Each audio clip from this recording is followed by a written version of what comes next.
Good afternoon, everyone. Welcome to another edition of Life Unlearned. Ha! Excited to have our guest with us here today, Mr. Emmanuel Siaw. We're going to talk about all things parenting.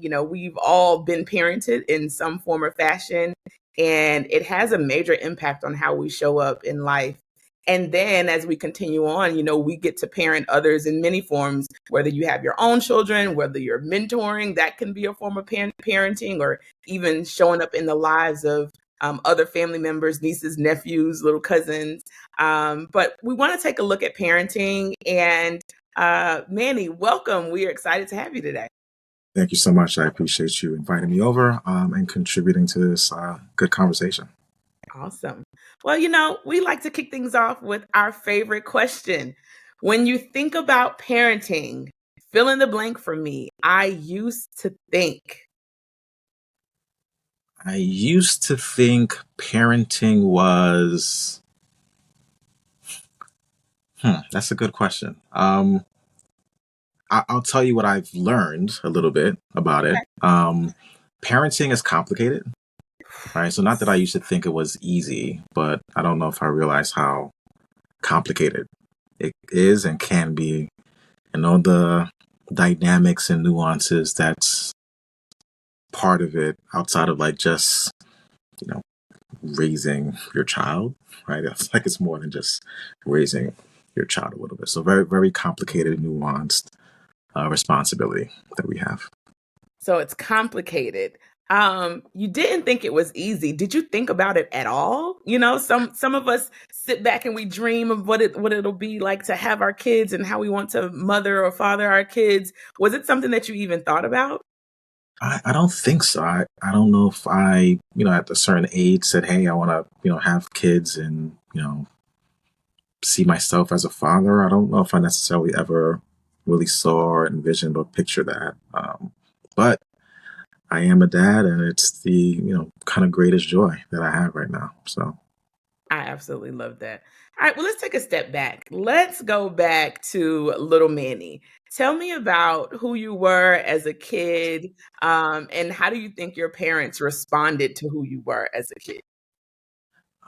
well, if you were to ask my parents, I think they would tell you that I was quiet, shy, kind, and I think easy when it comes to like infant, toddler phase. I don't know if I was a big handful to my parents, which I think matches my adult demeanor and personality. So that seems to align.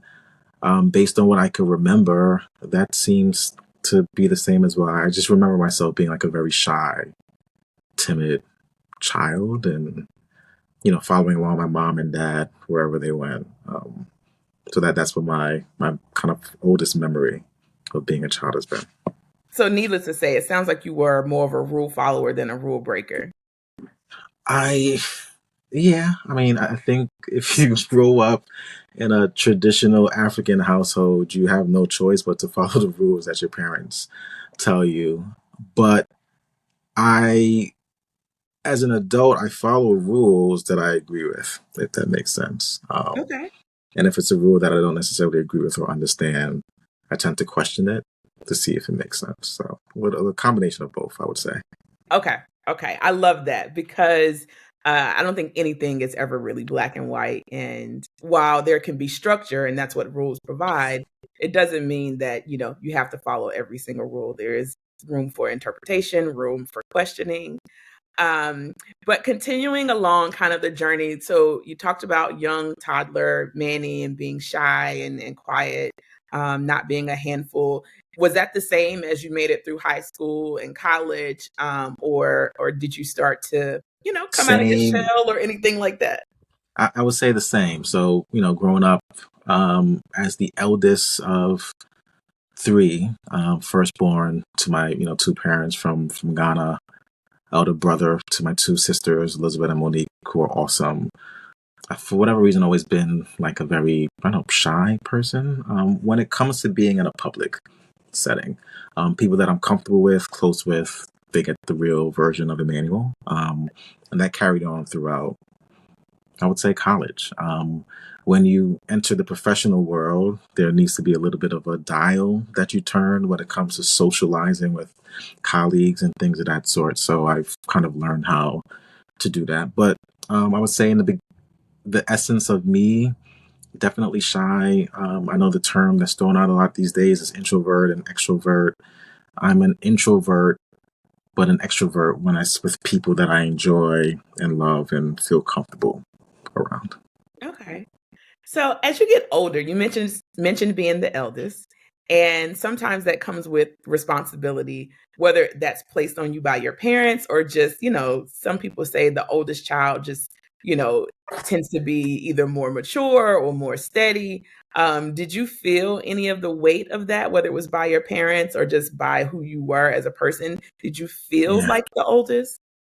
Yeah, combination of both. So, two younger sisters. So I guess as the older brother, just making sure that they are well taken care of in the world and Mhm. kind of being that big brother to, help protect them and things of that sort.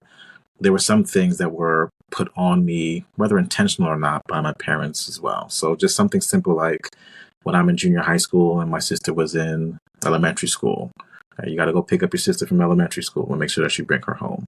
And even when there were conversations about, the high school that I was going to, like how is that going to impact the family dynamic when you have your sister that's 3 years younger than you, and she's entering or going into junior high school. So just being a part of those decisions and that family dynamic definitely put, quite a bit of responsibility on me as an elder brother.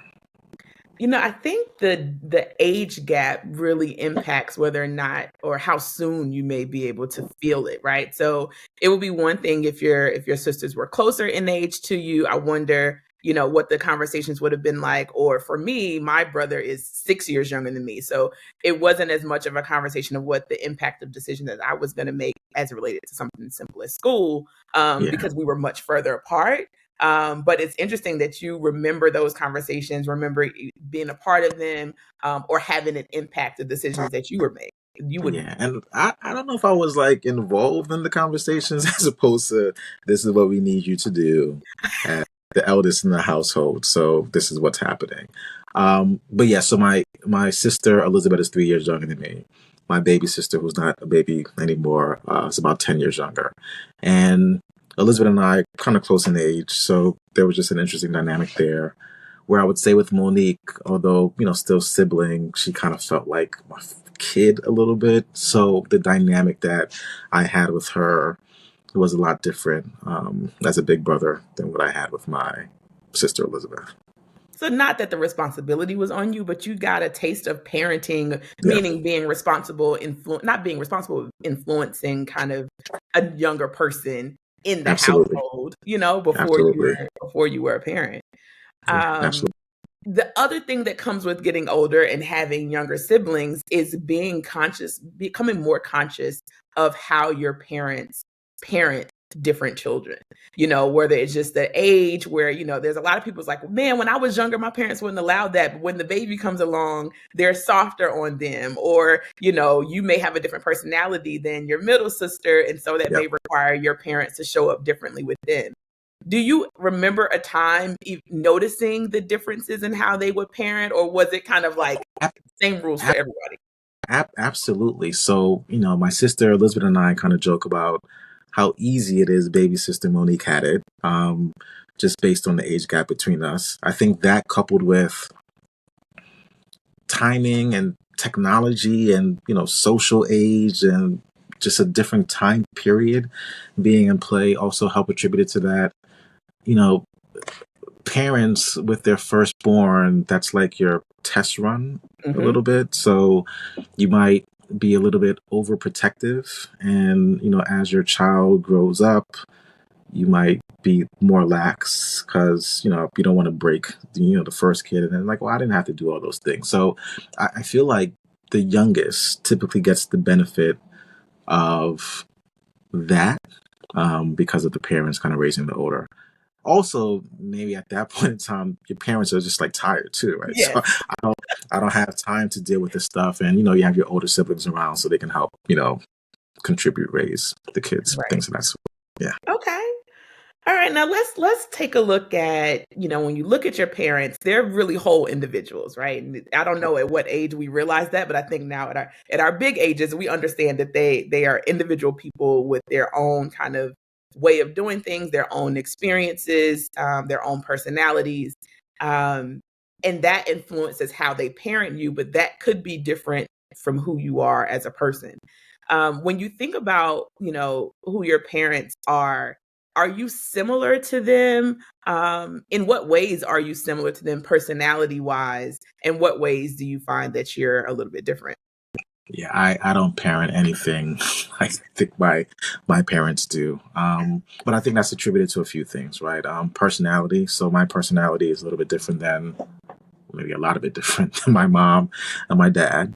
Um, and what I learned from them as their child, you take what you liked and what you enjoyed, and then you remember the things that you probably didn't like or enjoy, and you try to like instill that with your child. So people that know me, I think they would kind of categorize me as a few adjectives: thoughtful, kind, understanding, like having a great degree of like EQ and empathy. And I try to parent that way. Mhm. I feel like for my folks, probably for two reasons: just them coming from Africa and then immigrating over here with the goal of like creating a better life for their children. I think they were very focused on a few things, right? Like, so food on the table, right? Which means I got to work, work, work. Um, and making sure my children are equipped to be successful in life. So education was a core component to that. Um, I think for me, those things are really important as well. But what I try to also add to it is just being present, not just financially with Zoe, but like socially with Zoe and emotionally with my daughter Zoe. And I've been very thoughtful about that. My parents maybe weren't like focused on that piece because they're kind of here. Got to make sure my kids are good, roof Yeah. over their head, food on the table, clothing on their back, to prepare them to like what they need from a tools perspective to take on the world. And there's some nuances that I think I realized was important that I'm trying to make sure that I instill with my daughter as well. I love that. When you think about your personality, like let's pivot a little bit and go into more of your career. Yeah, Tell us a little bit about your career path, your career journey. What yeah, are you doing now and how did you get there? And how does that kind of sync up with who you are as a person and if there's any influence from your parents that kind of led you there? yeah. So I've been doing human resources for the past 15 years in several different capacities.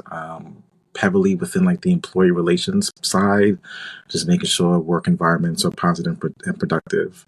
Also supporting senior executives in strategy from a talent management perspective and aligning to business and organizational goals. So I've done that for a couple of different companies and different industries. What has been overwhelmingly positive for me is my ability to learn people relatively quickly, understand situations, identify potential conflict or challenges that may arise, and come up with some creative solutions in response to that. I feel like even before landing into human resources, 15 years ago, which wasn't a thing I knew of, I was like the go-to person for a lot of people in my life if they had any challenges and issues. So, hey E, do you have a second? I want to like bounce this situation by you, get your thoughts. And I think that's my personality kind of lent itself into the career that I'm in, to kind of grow and be successful within this space. I love that. You seem like a person that's really trustworthy. And from an HR perspective, sometimes HR gets a bad rap because people feel like HR is there for the company and not for the employees. But I could see how your personality would make the employee feel safe, and feel like they could be honest and kind of share things with you. Do Yeah. you experience any of that where you have to counter the ideals that or ideas that people have about the organization that you sit in and then have to counter that because you're coming in a role to really support them?